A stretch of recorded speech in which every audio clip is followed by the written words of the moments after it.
Acid blue litmus को red में convert करते हैं, बेस रेड को ब्लू में कन्वर्ट करते हैं। उस बेस पे हम एसिड और बेस तो पता कर लेंगे, लेकिन पीएच वैल्यू भी पढ़ाई थी मेरी क्लास में। 7 से कम पीएच वैल्यू होगी तो क्या होगा, एसिडिक, 7 से ज्यादा होगा तो बेसिक। लेकिन 7, अब यहाँ पे हम पीएच वैल्यू अलग अलग नंबर होता है, 1 से लेके यानी 0 से लेके 14 तक नंबर है। अलग अलग पीएच वैल्यू पे अलग अलग कलर आएगा, उसके आधार पे हम किसी भी सॉल्यूशन की पीएच वैल्यू इंडिकेट कर सकते हैं। वी हैव यूनिवर्सल इंडिकेटर, ये यूनिवर्सल इंडिकेटर है, ये इसमें डाल के देखेंगे विभिन्न सॉल्यूशंस पे, जितने सॉल्यूशन है हमारे पास। जैसे ये हमारा अभी वाटर है, केवल नॉर्मल वाटर। अब डिपेंड करता है कि न्यूट्रल भी हो सकता है क्योंकि यहाँ कैल्शियम और मैग्नीशियम, यहाँ हार्ड वाटर है, कैल्शियम मैग्नीशियम आयनों की अधिकता होगी तो ये स्लाइटली बेसिक भी हो सकता है। ठीक है, ये हमारा क्या कहते हैं, हाइड्रोक्लोरिक एसिड है, sodium carbonate, sodium bicarbonate, acetic acid, और ये लेमन वाटर, नींबू। ठीक है, नींबू का पानी है, एक लाइम वाटर होगा, लाइम वाटर चूना पानी। तो अब हम इस एक बार सॉल्यूशन बना लेते हैं। देखो ये कौन सा सॉल्यूशन है, नींबू का वो भी दिख रहा है, इसमें नींबू के दाने भी दिख रहे हैं। यहाँ पे सोडियम बाइकार्बोनेट ज्यादा हो गया है, थोड़ा कम कर देते हैं इसको।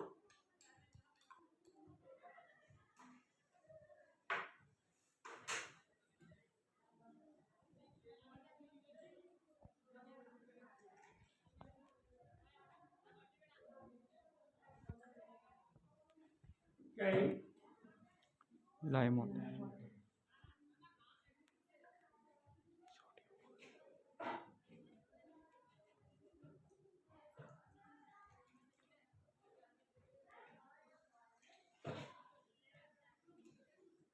कोई थोड़ा पानी और लेके आओ तो।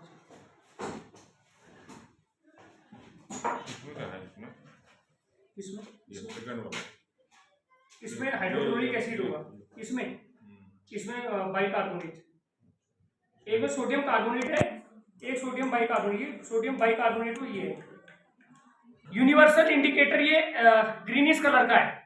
ठीक है, ये हम इसमें डाल के देखेंगे और कैसा कलर आ रहा है उसी आधार पे। ठीक है, यहाँ पे ये कलर चार्ट यानी पीएच चार्ट हमारे पास है, इस चार्ट की मदद से हम निकाल सकते हैं इसकी। ये नॉर्मल वाटर है, लेकिन ये नॉर्मल वाटर का मतलब जरूरी नहीं है कि न्यूट्रल है। ये देखना, एक बार ध्यान से देखना, आ जाओ।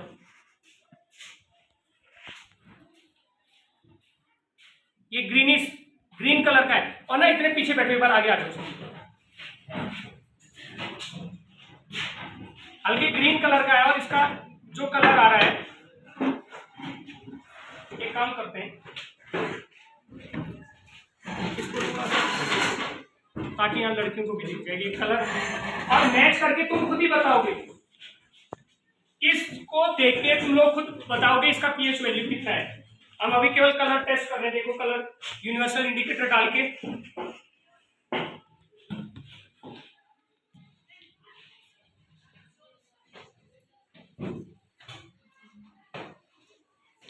कलर कैसा हो गया, रेडिश हो गया।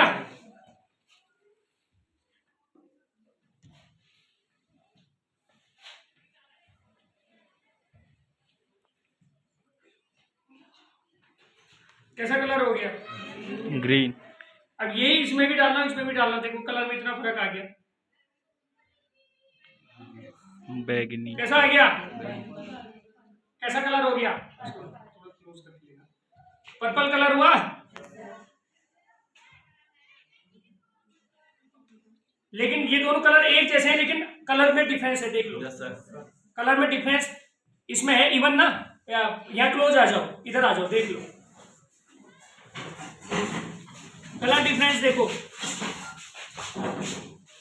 ये दोनों कलर दूर से एक जैसे लग रहे हैं ना, इधर से देखो, यहाँ देखोगे तो ये क्या है, ये लाइट में है लेकिन ये डार्क है ना।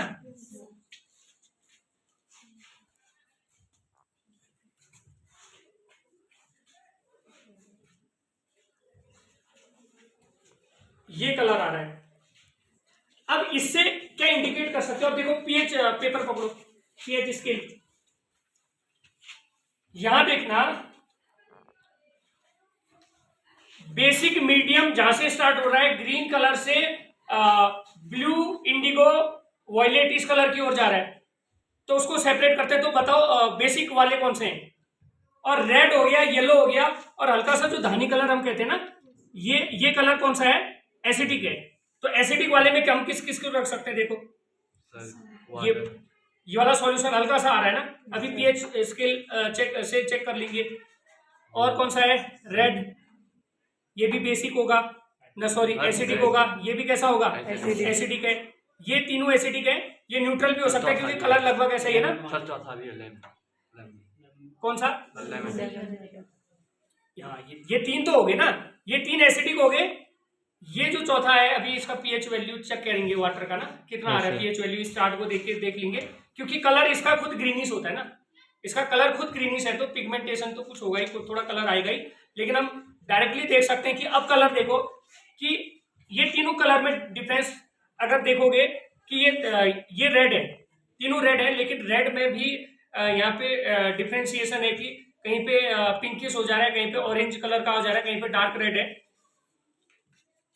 एक बार थोड़ा और डाल के देखते हैं इसमें क्या इफेक्ट पड़ता है।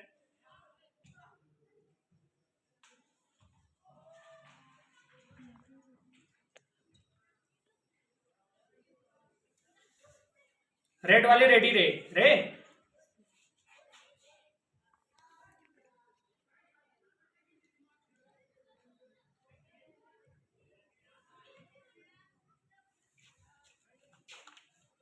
तो डिफरेंट सॉल्यूशंस हमारे पास आ गए। अब इनकी पीएच वैल्यू हम चेक करेंगे। अब ये चार्ट हमारे पास है,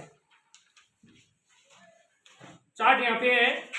तो इस सॉल्यूशन, सबसे पहले इस सॉल्यूशन को देखो, दो चार लड़कियां आ जाओ, इससे मैच करो। तो कलर किससे मैच कर रहा है खुद देखो तीन चार लड़के एक ग्रुप में आ जाओ, तीन चार एक ग्रुप में, तीन चार लड़के एक में। ये किस वाली से मैच कर रहा है कलर? जीरो से, यानी ये ज्यादा क्या है? एसिडिक है ना। यानी 0 और 1 के बीच में है ना, 0 और 1 के बीच में का मतलब इसका एग्जैक्ट फ्रैक्शन तो हमें पता नहीं कर सकते, लेकिन हम ये बता सकते हैं 0 से 1 के बीच में 0.5 हो सकता है, 0.6 हो सकता है, 0.7 हो सकता है। ये इसकी पीएच वैल्यू होगी।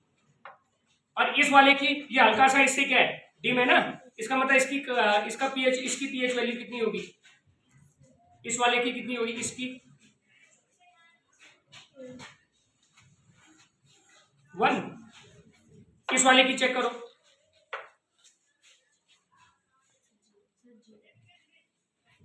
देखो एक बार इसी को यहां पढ़ा दो।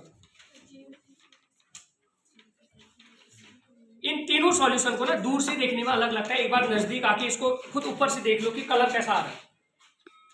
हालांकि ये भी एग्जैक्ट नेट से निकाल रखा है, क्योंकि प्रिंटर में एग्जैक्ट कलर आ नहीं पाए, पीएच स्केल होती है, उस पीएच स्केल से पता कर जाता है। ये एग्जैक्ट 0 ना होके 0 से 0 और इसके बीच में, ठीक है। जब बहुत ज्यादा डार्क हो जाता ना, बहुत ज्यादा डार्क कलर अगर ऑब्टेन होता तो तब हमारी पीएच वैल्यू इतनी कम होती, ठीक है। 0 और 1 के बीच में अलग हो गया। ये इसका देखो, ये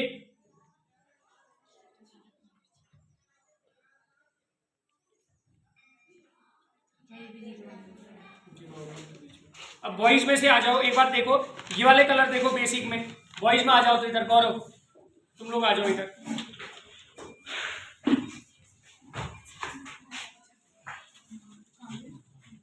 एक बार देखो, ऊपर से देखना, मेनली ऊपर से देखो कि कलर किस प्रकार का आ रहा है, उससे मैच करो कि पीएच वैल्यू कितनी हो सकती है। कलर ही तो देखना आप। ये वाला तो ठीक है, इनका देखो, इसका देखो, तो ये वाला कलर, इसका कलर देखो, ये पीएच वैल्यू कितनी होगी? 8 और 9 की, ग्रीनिश है ना, यानी ये हल्का सा बेसिक हो गया। और इसका देखो,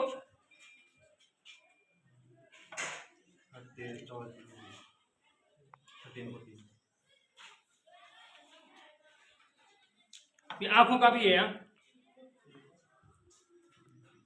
13 है ना। तो इनका ये स्ट्रॉन्ग बेसिक कैरेक्टर के थे। 13 और 14 इसकी पीएच वैल्यू है। डार्क ये वॉयलेट कलर आ रहा है इसमें।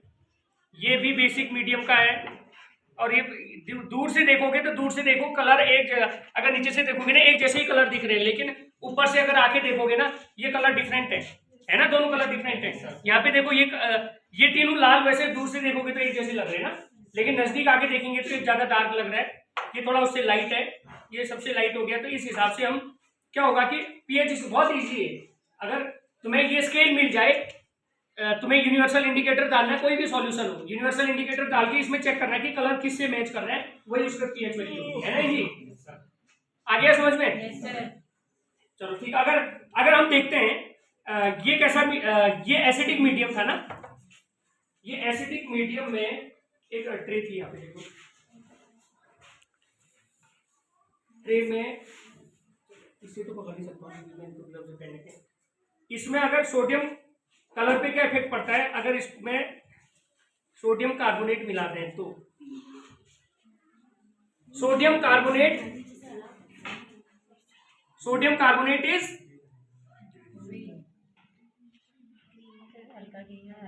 इससे क्या प्रूव हुआ, ये न्यूट्रलाइजेशन रिएक्शन है। एसिड के इफेक्ट को न्यूट्रल किसने किया, बेस ने। सोडियम बाइकार्बोनेट क्या है, बेसिक नेचर का है ना, उसके इफेक्ट को न्यूट्रल कर दे। यहाँ पे एक चम्मच जैसी थी, अब देखो हमने मिला लिया, अब कलर देखो इसका एक अलग ही कलर, कैसा था ये, रेडिश कलर का था ना, एसिडिक मीडियम था, हमने बेस मिला दिया तो अब न्यूट्रलाइजेशन कर लिया, जितना न्यूट्रलाइजेशन करना था कर लिया। उसके बाद न्यूट्रल करने के बाद अब बेसिक कैरेक्टर बढ़ने लग गया। अब ग्रीन कलर अब चेक करो तो कितना, लगभग 7, यानी न्यूट्रल कर दिया इसने, कर लिया ना। तो कौन सी रिएक्शन होगी ये, न्यूट्रलाइजेशन रिएक्शन का मतलब एसिड और बेस की रिएक्शन को न्यूट्रलाइजेशन रिएक्शन कहते हैं। इसमें बनता क्या है, फॉर्मेशन ऑफ सॉल्ट का फॉर्मेशन हो गया। आगे समझ में? ऐसे बेसिक में भी करते हैं, लेकिन अब नींबू तो होगा नहीं, अगर नींबू होता तो यहाँ पे अगर हम देखते, अगर यहाँ पे अगर हमने नींबू निचोड़ के या कोई एसिडिक सॉल्यूशन अगर इसमें डाल लेते, इवन विनेगर भी डाल लेते, तो ये न्यूट्रलाइजेशन हो जाता है, ये कलर चेंज हो जाता। किसकी ओर चले जाता है, 7 की ओर, ग्रीनिश कलर में हो जाता। तो चाहे एसिड में बेस मिलाओ या बेस में एसिड मिलाओ, the reaction is called neutralisation. Acid के इफेक्ट को न्यूट्रल किया बेस ने, बेस के इफेक्ट को न्यूट्रल किया एसिड ने। आगे समझ में? अब अगर कोई भी सॉल्यूशन दे दिया जाए, क्या पीएच इसके निकाल सकते हो? निकाल लोगे ना? कोई भी नॉन सॉल्यूशन, अननोन सॉल्यूशन निकाल सकते हो ना।